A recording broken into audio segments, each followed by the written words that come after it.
नमस्कार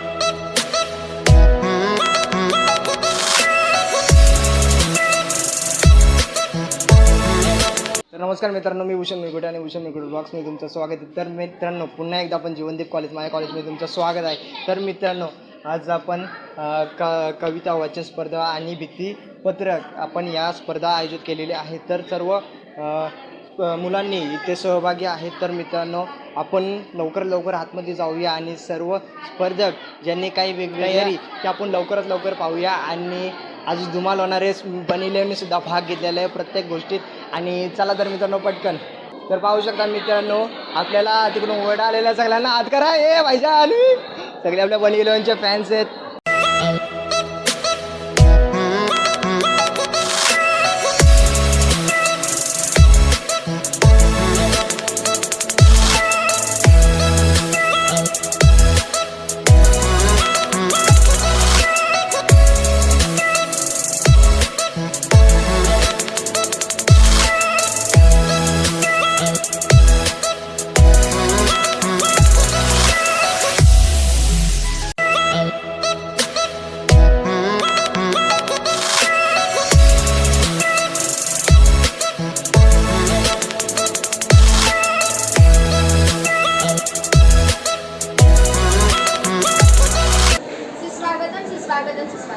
आता आपण सर्वप्रथम आपले भित्तीपत्रक जे आपल्या विद्यार्थ्यांनी खूप चांगल्या प्रकारे केले आहे, त्याचे मान्यवर धोणे सरांच्या हस्ते आपण त्याचे उद्घाटन करणार आहोत. Sir please.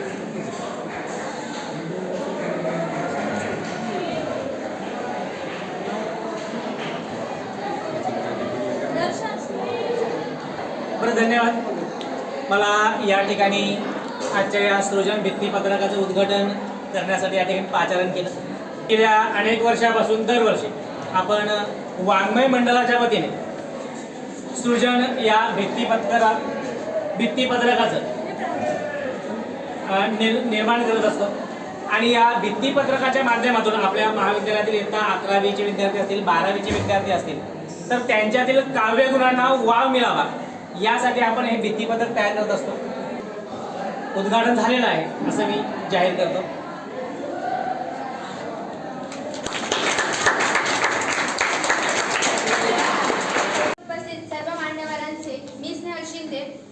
आणि सर्व सहर्ष स्वागत करत आहे. तर आता आपण आपल्या कार्यक्रमाला सुरुवात करूया. सर्वप्रथम आपण आपल्या मान्यवरांचे स्वागत करूया. तर मी प्राची चौधरीला विनंती करते की तिने वरिष्ठ महाविद्यालयाचे प्राचार्य श्री कोरे सर यांचे स्वागत करावे.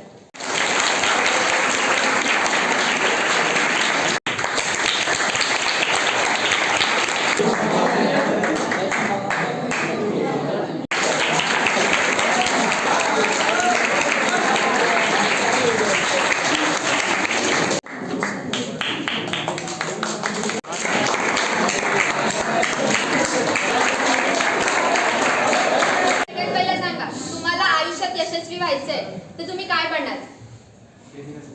काय अजून सांगा. कोणी काहीच बनणार नाहीये. अजून शिक्षक.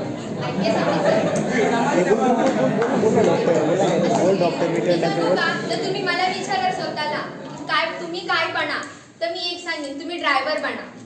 काय ड्रायव्हर? आता तुम्हाला प्रश्न पडला असेल ना, ड्रायव्हर का? तर ड्रायव्हर या शब्दाला खूप असं महत्व आहे. तर त्यातला डी म्हणजे डिसिप्लिन, आर म्हणजे रिस्पेक्ट, आय म्हणजे इंटेलिजंट, व्ही म्हणजे विजन, ई म्हणजे इफिशियंट आणि आर म्हणजे रिस्पॉन्सिबिलिटी. शिस्त, आदर, हुशारी, दूरदृष्टी, कार्यक्षमता आणि जबाबदारी हे जे गुण ज्या विद्यार्थ्याच्या अंगी असतील ना, त्याला आपल्या आयुष्यात कधीच मागे वळून पाहण्याची गरज पडणार नाही. विद्यार्थ्यांच्या अंगातील सुप्त गुण बाहेर काढण्यासाठी काव्यवाचन ही स्पर्धा आयोजित केली आहे. सुरू करायच्या आधी प्रास्ताविक घेऊया. तर मी सांगते, गुरुजनांचा आशीर्वाद घेऊन साथ द्यावी सर्वांनी मिळून आजच्या कार्यक्रमाचा उद्देश जाणून घेऊ प्रास्ताविक येते. तर 12वी वाणिज्य शाखेची विद्यार्थिनी कुमारी वैष्णवी देशमुख हिला मी विनंती करते, तिने प्रास्ताविका सादर करावी. वैष्णवी देशमुख, उपस्थित मान्यवर, सर्व शिक्षक आणि माझे सर्व मित्रमैत्रिणी, आज आपण येथे काव्यवाचन स्पर्धा घेत आहोत. काव्य म्हणजेच कविता. कवितांमधून आपण आपल्या भावना व्यक्त करत असतो. आपले विचार, आपले मत, आपल्या भावना कवितांमधून आपण सर्व सर्वांना समजावू शकतो. कवितेच्या दोन ओळीत खूप अर्थ कवितेच्या दोन ओळीत खूप अर्थ दडलेला असतो. हा अर्थ समजून घेण्यासाठी कवीचं मन राखावं लागतं. आपल्या सर्वांमध्ये कवितेच्या वाचनाची आवड निर्माण व्हावी म्हणून आपण मराठी वाङ्मय मंडळामार्फत काव्य वाचन स्पर्धा घेत आहोत. आणि आजच्या दिवशी म्हणजे 17 सप्टेंबरला ज्येष्ठ कवी श्री वसंत बापट यांची पुण्यतिथी आहे. माझ्या मते आपण मुख्य अध्यक्षांचे भाषण घेऊया की त्यांनी मुलांना मार्गदर्शन करावे की मुलांनी किती चांगल्या प्रकारे काव्य वाचन करायचं.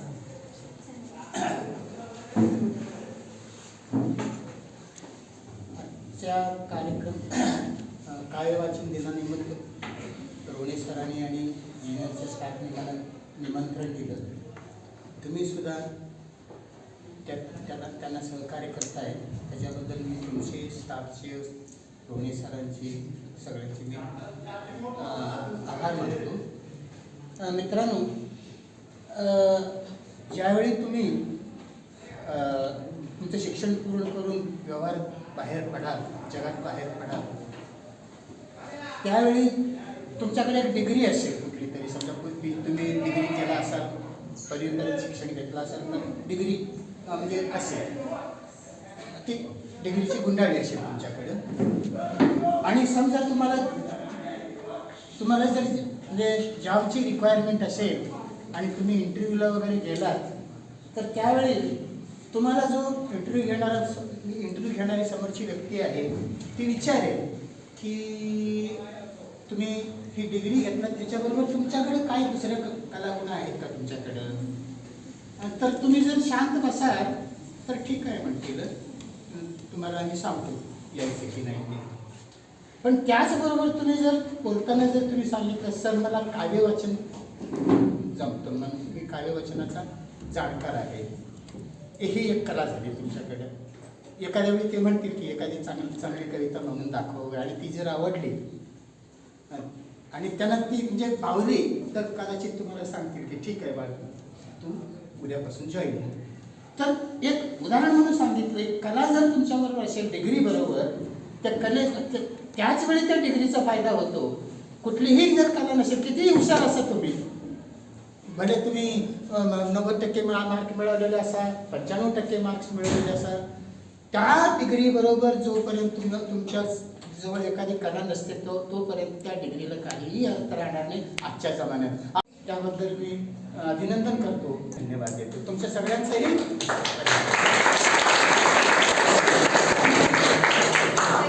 तुम्ही खूप चांगल्या प्रकारे मुलांना मार्गदर्शन केलं. Thank you sir. मी आता रोणे सरांना विनंती करते की त्यांनीही मुलांना मार्गदर्शन करावे. आदरणीय व्यासपीठावरील मान्यवर, आपल्या वरिष्ठ महाविद्यालयाचे प्राचार्य डॉक्टर के.बी. कोरे सर, त्याचबरोबर आपल्या कनिष्ठ महाविद्यालयाच्या ज्येष्ठ शिक्षिका सर गोंडेले मॅडम, ज्येष्ठ शिक्षक Shri Chavan sir, Shri Tembe sir, Mahale madam, Pawar madam, Sumit sir आणि सर्व शिक्षक आणि तुम्ही सर्व विद्यार्थी मित्र मैत्रिणी, सर्वांना माझा सप्रेम नमस्कार. आज आपल्या कनिष्ठ महाविद्यालयाच्या वाङ्मय मंडळाच्या वतीने, मराठी वाङ्मय मंडळाच्या वतीने या ठिकाणी काव्य वाचन स्पर्धेचं तुम्ही सर्वांनी आयोजन केलेलं आहे. काही वसंत बापट यांच्या स्मृतिदिनानिमित्त आपण किंवा याच्या स्मृतिदिनाचं औचित्य साधून हे काव्य वाचन स्पर्धा आपण या ठिकाणी आयोजित केलेली आहे. तर तुम्ही सर्वजण या ठिकाणी काव्य वाचन करणार आहात. काव्य वाचनाचे फायदे सांगतो तुम्हाला की काव्य वाचन केल्यामुळे कवीला त्या कवितेतून नेमकं काय सांगायचं आहे ते अचूकपणे श्रोत्यांच्या कानापर्यंत पोहोचतं, श्रोत्यांच्या हृदयापर्यंत पोहोचतं. आणि म्हणून काव्य वाचनाला खूप महत्त्व आहे. ज्यांच्या स्मृतिदिनानिमित्त आपण ही काव्य वाचन स्पर्धा आयोजित केलेली आहे त्या वसंत बापटांनी ही काव्य वाचनाला सुरुवात केली. आचार्य प्र के अत्रे किंवा ज्यांना केशव कुमार या टोपण नावाने ओळखलं जातं, तर या केशव कुमारांचा प्र के अत्रेंचा एकमेव काव्य संग्रह आहे तो म्हणजे झेंडूची फुले, विडंबन काव्य आहे. तर त्या काळामध्ये जे कवी होते त्या कवीची कविता करण्याची एक ठराविक पद्धत होती. काही कवी भरपूर संस्कृत शब्दांचा वापर करायचे, काही कवी फक्त प्रेम कविताच लिहायचे, काही कवी विशिष्ट प्रकारातच कविता लिहायचे आणि अशा कवींचा भरपूर पूर त्या काळामध्ये आलेला. साधारण 1940-50चा सुमार होता तो काळ होता तो. आणि आचार्य प्रल्हाद केशवात्रे यांनी झेंडूची फुले नावाचा हा काव्यसंग्रह लिहिला. या झेंडूची फुले काव्यसंग्रहातील एक कविता होती, तो म्हणजे प्रेमाचा गुणकथा. तर तेव्हा प्रेम कवितांचा खूप जोर होता. बघावं तो कवी उठसूट प्रेम कविताच लिहायचे. मग आपल्या प्रेयसीला सुंदर सुंदर विशेषणे वापरायचे, सुंदर सुंदर नावाने हाका मारायचे, अशा प्रकारच्या काही कविता असायच्या. तर अशा कवींची थट्टा मस्करी करण्यासाठी किंवा अशा प्रकारे प्रेम करणाऱ्या युवकांची थट्टा मस्करी करण्यासाठी, गंमत करण्यासाठी आचार्य अत्रे यांनी एक कविता लिहिली होती, प्रेमाचा गुणकथा. तर बागेतून वा बाजारातून कुठून तरी त्याने गुलाब पुष्पे आणून द्यावी तिजला नियमाने. एक प्रियकर होता आणि आपल्याच गल्लीतील एका सुंदर मुलीवर तो मनात प्रेम करायचा. आता त्याचं प्रेम एकतर्फी होतं की काय ते त्यालाच माहित नव्हतं. पण रोज कुणाच्या तरी बागेतून तो गुलाबाची फुलं चोरून आणायचा. नाही चोरता आलं तर पैसे खर्च करून दुकानातून तो गुलाबाचं फुल आणायचा आणि तिला द्यायचा. बागेतून वा बाजारातून कुठून तरी त्याने गुलाब पुष्पे आणून द्यावी तर तिजला नियमाने. कशास सांगू प्रेम तयाचे तिजवरती होते, तुम्हीच उकला बिंग यातले काय असावे ते. भानगडीत पडत नाही. गुलाब कसले प्रेम पत्रिका लाल गुलाबी त्या, लाल अक्षरे जणू लिहिलेल्या पाठ पोठ नुसत्या. ती गुलाबाची फुलं नव्हती तर त्याचं ते प्रेमपत्र होतं. गुलाबी अक्षरामध्ये पाठपोट लिहिलं प्रेमपत्र म्हणजे ते गुलाबाचं फुल, तो रोज तिला द्यायचा. गुलाब कसले प्रेमपत्रिका लाल गुलाबी त्या, लाल अक्षरे जणू लिहिलेल्या पाठ पोट नुसत्या. कधी न त्याचा ती अवमानी फुलता नजराना, परीन सोडला तिने कधीही आपुला मुग्धपणा. तो तिला गुलाबाचं फुल द्यायचा आणि ती सुद्धा ते गुलाबाचं फुल घ्यायची. तिने कधीच त्या गुलाबाच्या फुलांना नकार दिला नाही.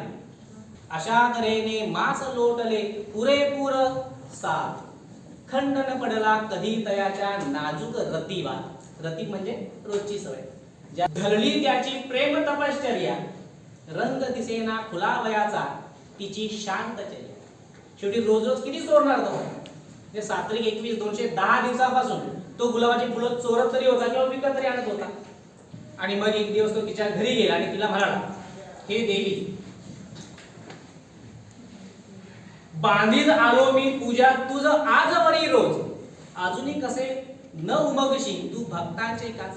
तो तिला काय म्हणतो, हे देवी, बांधीत आलो पूजा मी आजवरी रोज, तुला गुलाबाची फुलं देऊन मी रोज जणू काय तुझी पूजा करत आहे, पण अजूनही या भक्ताच्या मनातलं भावना तू का ओळखत नाहीस? तोच ओरडुनी त्यास म्हणे ती, आल वृता हा की एकही पाकली न दवडली तुम्ही दिल्यापैकी. ती त्याला ओरडून म्हणते की उगाच माझ्यावर खोटा आल घेऊ नका. तुम्ही जेवढी गुलाबाची फुलं दिलेली आहेत त्या गुलाबाच्या फुलाची एकही पाकळी मी वाया घालवली नाहीये, तर त्या सर्व पाकळ्या मी जपून ठेवलेल्या आहेत. असे म्हणून त्याच पावली आत जाय रमणी, क्षणात घेऊन बाहेर येई कसलीशी बरणी. आणि असं म्हणून ती आतमध्ये जाते आणि आपल्या हातामध्ये एक बरणी घेऊन येते. म्हणे पहा मी यात टाकले ते तुमचे गेंद, आणि बनविला तुमच्यासाठी इतुका गुळकंद. तुम्ही जी मला गुलाबाची फुलं दिली होती ती कशासाठी दिली होती मला माहित आहे, तर गुळकंद बनवण्यासाठी दिली होती. तर तुमची सर्व गुलाबाची फुलं मी सांभाळून ठेवली, त्याच्या पाकळ्या कुस्करल्या आणि एका बरणीमध्ये ठेवलं. त्यामध्ये मध टाकला, साखर टाकली, गूळ टाकला आणि तुमच्यासाठी हा छान गोड असा गुळकंद बनवलेला. क्षणैक दिसले तारांगण त्या, परी शांत झाला, तशीच बरणी खांद्यावरी आणि घेऊन या. थोडा वेळ त्याच्या डोळ्यावर काजळे चमकायला लागले. दिवसा ढवळ्या त्याला चांगल्या दिसायला लागल्या की आपण एवढा खर्च केला या मुलीसाठी आणि हिने काय केला, आपला गुळकंद की आपले एवढे पैसे वाया गेल्याचं पाहून त्याचं हृदय बंद होऊन तो मेला असता, पण तो गुळकंद मिळाला म्हणजे आपले पैसे तरी वाया गेले नाही. म्हणून त्याने कसे बसा तग धरला आणि तो आपल्या घरी निघून गेला. तर अशा प्रकारे त्या काळच्या प्रेमवीरांवर विडंबन करणारी कविता होती.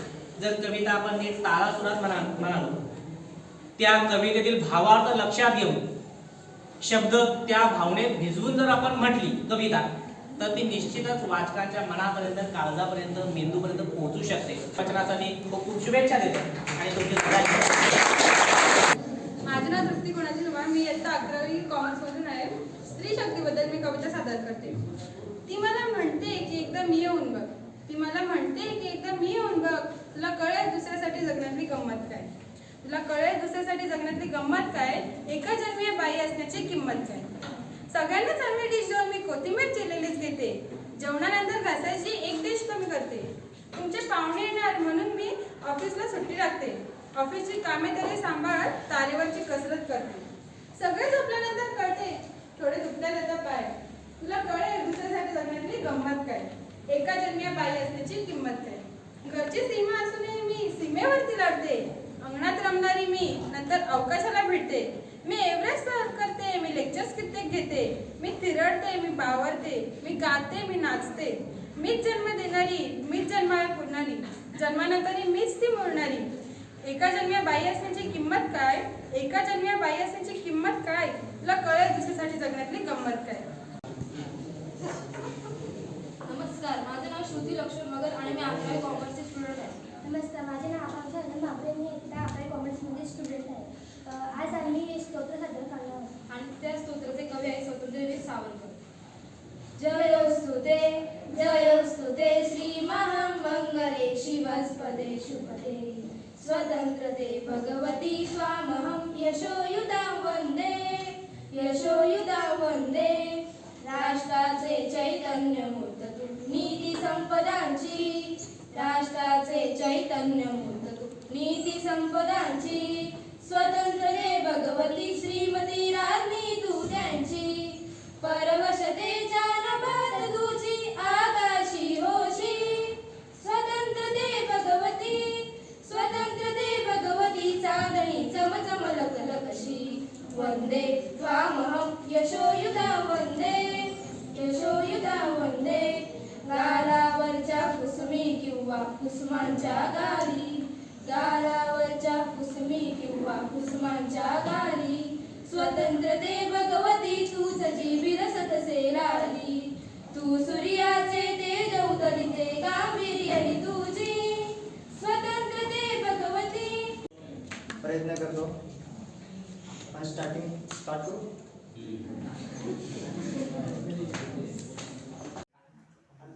अरे रे पुन्हा एकदा आता सांगून मला नवीन पतंग घ्यायला लागेल. आता तर गवत भरपूर आहे. बसवून जरा दम लागेल थोडंफार. अरे काय अरे छान रंगरंगुल्या सांड सांडल्या गवत फुला रे गवत फुला. असा कसा रे मला लागला सांग तुझा रे लला. रंगरंगुल्या सांड सांडल्या गवत फुला रे गवत फुला. असा कसा रे मला लागला सांग तुझा रे तुझा लला. मित्रांसंगे माळावरती पतंग उडीत फिरताना तुला पाहिल्या गवतावरती झुलता झुलता असताना. विसरून गेलो नबितांनी विसरून गेलो मित्राला. पाहून तुझला हरपून गेलो अशा तुझ्या रे रंगफुला. हिरवी नाजूक रेशीम पाती दोन बाजूला सळसळती. नील निलुली एक पाकळी पराग पिवळी झगमगती. तली पुन्हा अनगोजिरवाणी लाल पाकळी खुलली रे. उन्हामध्ये हे रंग पाहता भान हरपून गेले रे. वारा येऊन रूप चांगले खेळ खेळतो झोपाळा. रात्र हिवली येऊन म्हणते अंगाईचे गीत तुला. मलाही वाटे लहान होणे तुझ्या गुणे रे लहान रे. तुझ्या संगती सदा राहावे विसरून शाळा घर सारे. वा तुझी गोजरी शिकून भाषा गोष्टी तुझला सांगाव्या. तुझे शिकावे खेळ आणखी जादू तुला शिकवाव्या. आभाळाशी हट्ट करावा खाऊ खावा तुझ्या सवे. तुझे घालून लंगीत कपडे पगडावा बसलावे. रंग रंगल्या सांड सांडल्या गवत फुला रे गवत फुला. असा कसा रे मला लागला सांग तुझा रे तुझा लला. मी इयत्ता 11वी वाणिज्य या शाखेत. माझ्या कवितेचे नाव आहे माय. ही कविता स व पाचकोळ यांनी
घर खाय तवा मले तिच्या मंदी दिसते माझी माय हंबरून वसराले चटते जवागाय तिच्या मंदी दिसते मले तवा माझी माय मी 11वी कॉमर्सची डिव्हिजन आहे. मी तुम्हाला गे माय भू या कविता सांगत आहे. गे माय भू तुझे मी फेरीन पांग सारे आणि आरतीला हे सूर्य चंद्र तारे. आई तुझ्या पुढे मी आहे अजून ताना शब्दात सोड माझ्या हाता हळूच पाना. आई तुझ्या पुढेही माझी व्यथा कशाला शब्दा जेव्हा तुझ्या मुळे या जन्मास अर्थ आला. मी पाय धूल घेतो जेव्हा तुझी जराशी माझी ललाट रेषा बनते प्रयाग काशी. मी आज तुमच्यापुढे कविता सादर आपण जे आहे ते करणार करतो. आहे. नाव आहे आयुष्याला द्यावे उत्तर. लेखक विंदा कारंजकर. असे जगावे दुनियामध्ये आव्हानाचे लावून अंतर नजर रोखुनी नजरेमध्ये आयुष्याला द्यावे उत्तर. नको गुलामी नक्षत्राची भीती आणणाऱ्या ताऱ्यांची आयुष्याला भेटताना नाही चैन करावी स्वप्नांची. असे जाणगी इच्छा ज्याची मार्ग दयाळा मिळती सत्तर नजर रोखुनी नजरेमध्ये आयुष्याला द्यावे उत्तर. पाय असावे जमिनीवरती कवेत कंबर घेताना हसू असावे ओठांवरती काळीच काढून देताना. संकटासही थंडकावून सांगावे आता ये बेहत्तर नजर रोखुनी नजरेमध्ये आयुष्याला द्यावे उत्तर.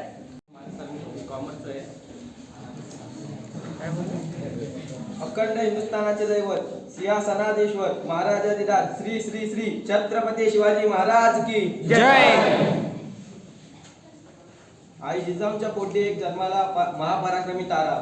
आई जिजाऊंच्या पोटी जन्माला एक महापराक्रमी तारा. नाव शिवाजी अवघ्या महाराष्ट्राचा पुतळा. तोरणा जिंकून महाराष्ट्राचा पाया त्याने रोवला. तोरणा जिंकून महाराष्ट्राचा पाया त्याने रोवला. त्यांचा दास भगवा दारूच्या दुकानावर नेमलो. शत्रूस केले ठार हाती घेऊन भवानी तलवार. झेंडा फडकवला भगवा इतिहासाला जोडले सोनेरी पान. आम्ही विसरलो गेलो तेव्हा मावल्यांच्या हृदयात होते महाराज. हद्द फाडले तरी दिसत होते शिवछत्रपती महाराज. विसरलो आम्ही सगळं फक्त 19 फेब्रुवारी 12 मार्च दिसत लक्षात असते. झेंडा बांधून गाडीला दारूच्या नसते जय जिजाऊ जय शिवाय म्हणत असते. 33 कोटी देवांपेक्षा उपकार आहेत महाराजांचे महाराष्ट्रावर. 33 कोटी देवांपेक्षा महाराजांचे उपकार आहेत महाराष्ट्रावर. तरी सुद्धा आज गाय जातात कत्तलखान्यावर. जय शिवाजी. आनंद होत होता घर विभागलेलं दिसताना. सगळ्यात धन संपत्ती हवी होती मोठ्याला. किती माझे भाग्य आई वडील आले माझ्या वाट्याला. संपत्ती नावावर करण्याची प्रत्येकाला झाली होती घाई. आम्हाला कोण सांभाळेल या आशेने बघत होते बाबाई. संपत्ती नावावर करण्याची प्रत्येकाला झाली होती घाई. आम्हाला कोण सांभाळेल या आशेने बघत होते बाबाई. आई बाबा माझ्याकडे चला म्हणायला पुढे कोणच सरकलं नाही. मला कळतच नव्हतं माझ्या वाट्याला येईल काही. दागदागिने दिले आईचे दिले पंचमी धाकट्याला. मात्र आई वडील आले माझ्या वाट्याला. सगळे खुश झाले बनून करोडपती. फक्त आई वडील हीच माझी मोठी संपत्ती. आई वडिलांच्या आशीर्वादाने मला मिळाली सुख शांती. आई वडिलांच्या आशीर्वादाने मला मिळाली सुख शांती. शेवटी आई वडिलाच आशीर्वाद येईल कामी अंती. किती नशीबवान मी काहीच कमी नाही माझ्या साठ्याला. किती माझे भाग्य आई वडील आले माझ्या वाट्याला. माझं नाव क्रिश कमलाकरोने. मी 11वी कॉमर्स ए डिव्हिजनमधून आलो आहे. माझी कवितेचं नाव आहे विचार काय करतोस. या कवितेचे कवी श्री हार्दिक शाह म्हणून आहेत. विचार काय करतोस काहीतरी करून दाखव. वेळ जाईल निघून प्रवाहामध्ये धरून दाखव. लाखो आले आणि गेले बोलून उपदेश सगळे. स्वतः नाही काही केले फक्त उपदेश दिले. उपदेशाचे कडू तू पिऊन तर बघ. सत्याची साथ तू देऊन तर बघ. हिंमत आहे तुझ्यात आयुष्याचा शिखर चढण्याची. स्वतःवर विश्वास ठेवून तर बघ. स्वतःवर विश्वास ठेवून तर बघ. हीच वेळ आहे योग्य पाऊल पुढे टाकण्याची. काहीतरी करून दाखवण्याची. घाबरू नकोस निर्णय घे. यश तुझ्याच हातात आहे. यश तुझ्याच हातात आहे. धन्यवाद. माझं नाव आहे अजय महेंद्र भोईर. मी आता 11वी कॉमर्स ए मधून आलेलो आहे. धगधगत्या ज्वालातून पेटल्या मशाली. धगधगत्या ज्वालातून पेटल्या मशाली. स्वराज्य संकल्पनेची नवी पाठ झाली. स्वराज्य संकल्पनेची नवी पाठ झाली. दरीदरीतून नाद बुजला महाराष्ट्रात भगवा सूर्य उगवला. दरीदरीतून नाद बुजला महाराष्ट्रात भगवा सूर्य उगवला. सह्याद्रीच्या कुशीतून एक हिरा चमकला. सह्याद्रीच्या कुशीतून एक हिरा चमकला. भगवाटीला चंदनाचा शिवनेरीवर प्रकटला. भगवाटीला चंदनाचा शिवनेरीवर प्रकटला. हातात घेऊन तलवार शत्रूंवर गरजला. हातात घेऊन तलवार शत्रूंवर गरजला. नाही कुणापुढे झुकला, नाही भीत कोणाला. वाघ म्हणतात या मर्दाला, असा मर्द मराठा राजा शिवराय ऐकला. असा मर्द मराठा राजा शिवराय ऐकला. जय भवानी जय शिवाजी. नमस्कार, माझं नाव नेहा दशरथ केली. माझ्या कवितेचं नाव आहे इकडेच मला जाताना. या कवितेचे लेखक आहेत सुरेश भाई. इतकेच मला जाताना, इतकेच मला जाताना, सरणावर कळले होते, मरणाने केली सुटका, जगण्याने छळले होते, इतकेच मला जाताना. ही दुनिया पाषाणाची बोलून बदलली नाही.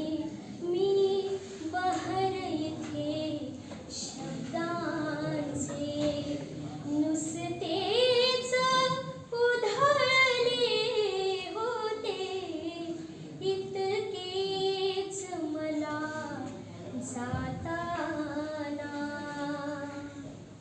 याचेच रडू आले की जमलेन मला रडणेही. याचेच रडू आले की जमलेन मला रडणेही. मी रंग तुझ्या स्वप्नांचे, मी रंग तुझ्या स्वप्नांचे, अश्रूंत मिसळले होते, इतकेच मला जाताना.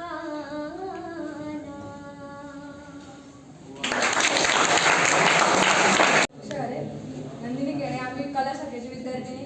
आम्ही पैनाबाई चौधरी यांची कविता सादर करणार. असे संसार संसार.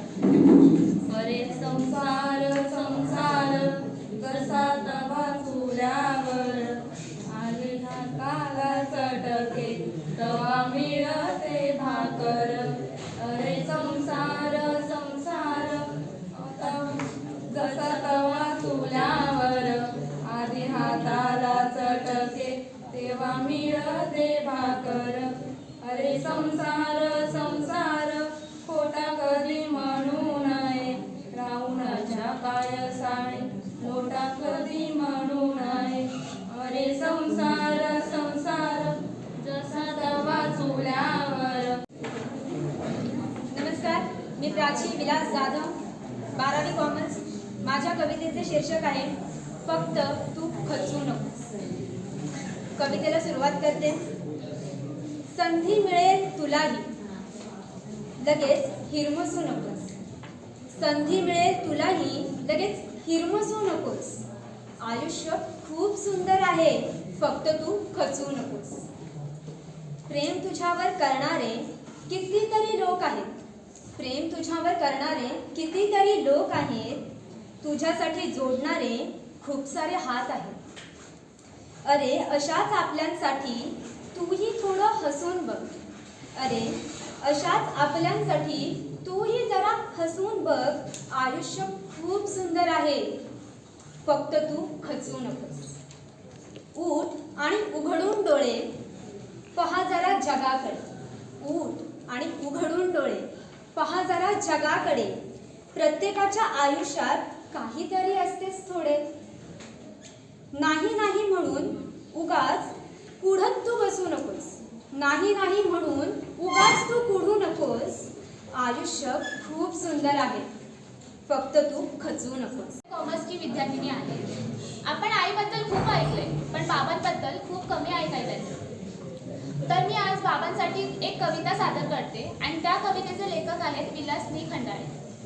लहान असल्यापासून आई मुलांना सांगत असते, इथे जाऊ नको बाबा मारेल, तिथे जाऊ नको बाबा मारेल, झाडावर चढू नको बाबा मारेल, नदीवर जाऊ नको बाबा मारेल, शाळेत जा नाहीतर बाबा मारेल, हे करू नको नाहीतर बाबा मारेल, ते करू नको नाहीतर बाबा मारेल. मग मुलं सुद्धा बाबांना घाबरतात. बाबांच्या भयानं शाळेत जातात. बाबांनी मारू नये म्हणून अभ्यास करतात. बाबांच्या दहशतीखाली शिकत राहतात.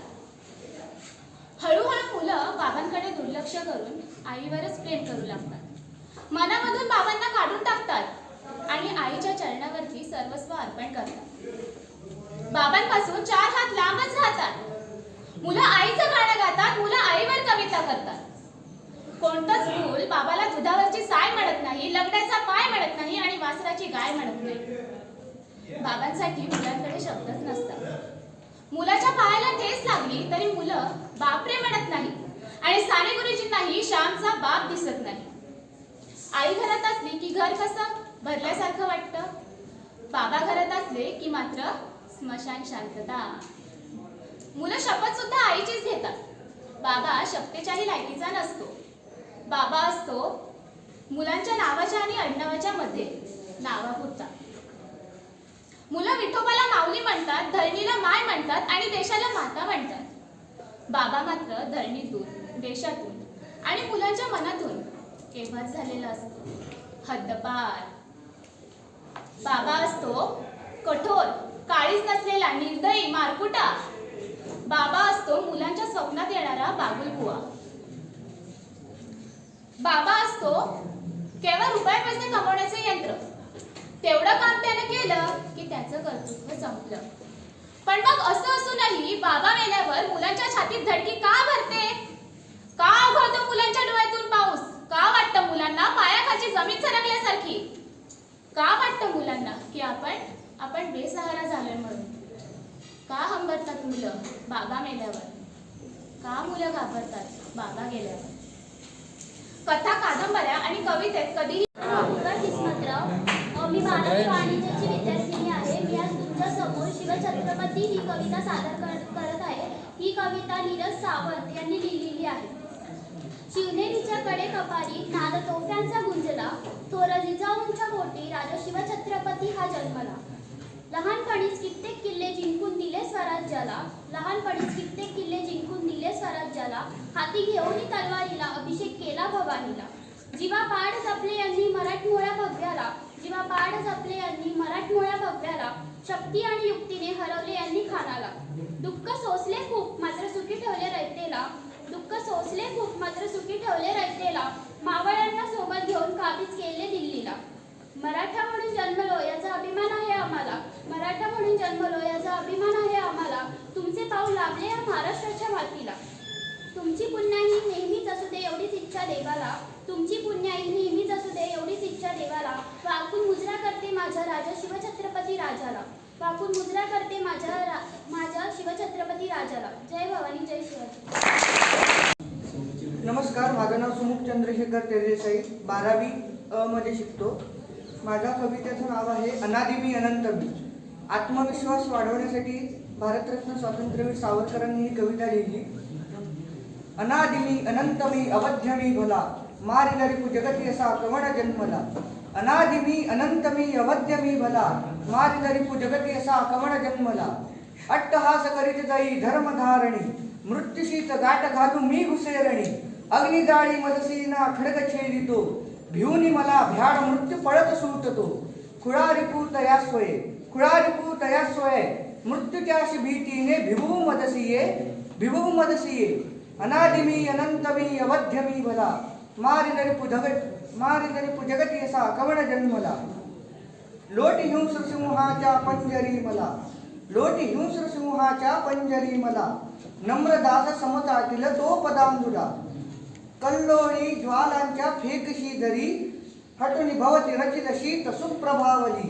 आण तुझ्या तोफा अन क्रूर सैन्यते, आण तुझ्या तोफा अन क्रूर सैन्यते यंत्र तंत्र शस्त्र अस्त्र आग ओंकते हला हला त्रिनेत्र तो हला हला त्रिनेत्र तो मी तुम्हासी तैसाठी गिळून जिरवितो अनादि मी अनंत मी अवध्य मी भला माझी दरी जगती असा कवण जन्मला. विद्यार्थिनी आहे. माझ्या कवितेचे नाव आहे स्वराज्य जननी जिजामाता आणि याची शब्दरचना प्रताप गंगावणे यांनी केलेली आहे. उन्हाळा पावसाळा स्वराज्याचा गारवा जिजाऊच्या जीवावर नाही कोणाची परवा जिजाऊच्या जीवावर नाही कोणाची परवा आम्ही जिजाऊच्या मुली जशा तलवारीच्या आण्या होय तुझी जर शोभा बोल दुरून शहाण्या आम्ही जिजाऊच्या मुली. माझं नाव कृपाली कमलाकर बजाज. मी इयत्ता 12वी कॉमर्स विद्यार्थिनी आहे. मी आज या काव्यवाचन स्पर्धेत कवी रमण रणदिवे यांची बहुमोल जीवन ही जीवनाचा महत्त्व सांगणारी कविता सादर करणार आहे. मनासारखे सारे काही जीवनात या घडते का फुले निखळून पडती तरीही झाड सारखे झडते का फुले निखळून पडती तरीही झाड सारखे झडते का भोगावे लागतेच सकला जे येते ते वाट्याला भोगावे लागतेच सकला जे येते ते वाट्याला गुलाब खोटे मोडत नाही आसपासच्या काट्याला काटे देते म्हणून लतिका मातीवरती चिडते का मनासारखे सारे काही जीवनात या घडते का. सर्वप्रथम तुम्हा सर्वांना मनपूर्वक